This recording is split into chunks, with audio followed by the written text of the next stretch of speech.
Oh, that's close. All right, so for today's video, I want to show you guys how I personally draw my supply and demand zones. It might not be perfect. I'm still learning how to do them. I'm still trying to master them. But this is how I draw them. And I'll leave links of the YouTube channels I watched before I learned how to do these or where I learned them from. So let's get into it. Alright, so this is what usually it would look like. But I will clear the chart so you guys can see. So usually a rule of thumb that I like to see, like let's say we go here. We want to look for a big move, something like this, right? I'm on the 4-hour right now. You could do it on any time frame that you feel comfortable on, but I like to do the bigger time frames and work my way down. So you see this? And let's zoom it in so you can see. So you can see there's this big move up to the upside, right? So what I like to see is either a red candle on the bottom, and that's where I would put my demand zone.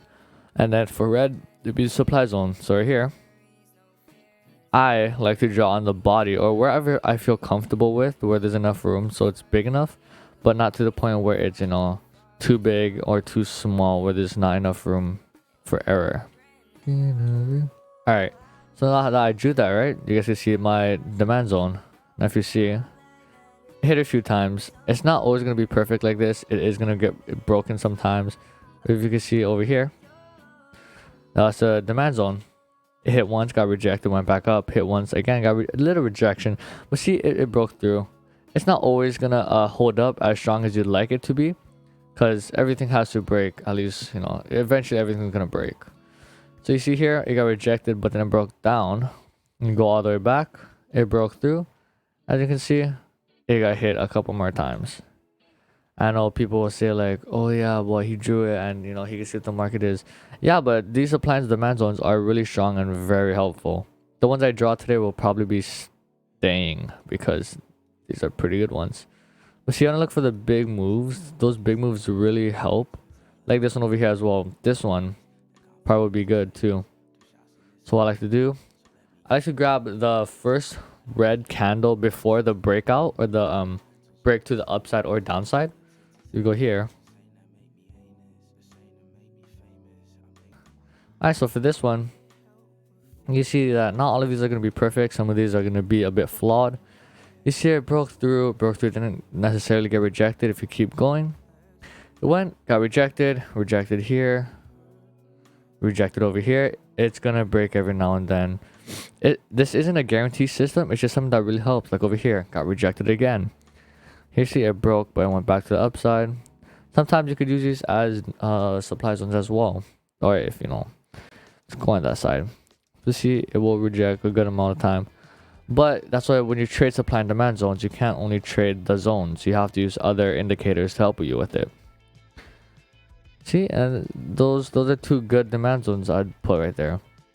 Alright, now for supply zones, let's look for something on the selling side. Let's look over here. Not much. Let's see. Not